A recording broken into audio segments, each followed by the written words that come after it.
Praise the Lord. നല്ലൊരു പ്രഭാതം ദൈവനിലത്തിനെ നമുക്ക് സ്തോത്രം ചെയ്യാം. ഈ രാവിലെ സമയത്ത് ദൈവത്തിൻ്റെ പരിശുദ്ധാത്മാവ് നമുക്ക് നൽകുന്ന ആലോചന അപ്പോസ്തലനായ പൗലോസ് എഫേസ്യർക്ക് എഴുതിയ ലേഖനം 6-ാം അധ്യായം 10-ാം വാക്യം. ബുക്ക് ഓഫ് എഫേസ്യർ ചാപ്റ്റർ 6 വേഴ്സ് 10. ഒടുവിൽ കർത്താവിലും അവൻ്റെ അമിത ബലത്തിലും ശക്തിപ്പെടുവീൻ. ആമേൻ. എല്ലാ വഴികളും നമുക്ക് അടഞ്ഞുപോയി അങ്ങനൊരു അവസ്ഥയിലായിരിക്കാം. അല്ലെങ്കിൽ നമുക്കുണ്ടായിരുന്ന നന്മ അല്ലെങ്കിൽ വഴി ഈ മാസം അല്ലെങ്കിൽ ഇന്നുകൊണ്ട് പൂർത്തീകരിക്കപ്പെടുന്നതായിരിക്കാം. മുൻപോട്ടുള്ള യാത്ര എങ്ങനെയാണ് ആരും ആശ്രയമില്ലാത്തൊരവസ്ഥയായിരിക്കാം.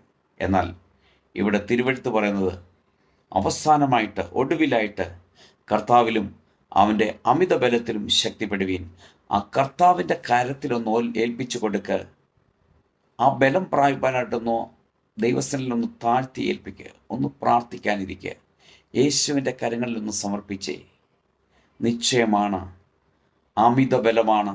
അത് ശക്തീകരിക്കും, അത് വഴി നടത്തും, അത് നമ്മളെ ഉയർത്തും. നിശ്ചയം ആ യേശുവിൻ്റെ കരങ്ങളിൽ നമുക്ക് നമ്മളെ ഏൽപ്പിച്ചു കൊടുക്കാം. നല്ല പിതാവേ, നന്ദിയോടെ സ്തുതിക്കുന്നു, സ്തോത്രം ചെയ്യുന്നു.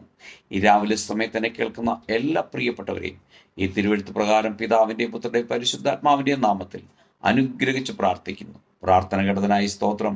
യേശുവിൻ്റെ നാമത്തിൽ പിതാവേ,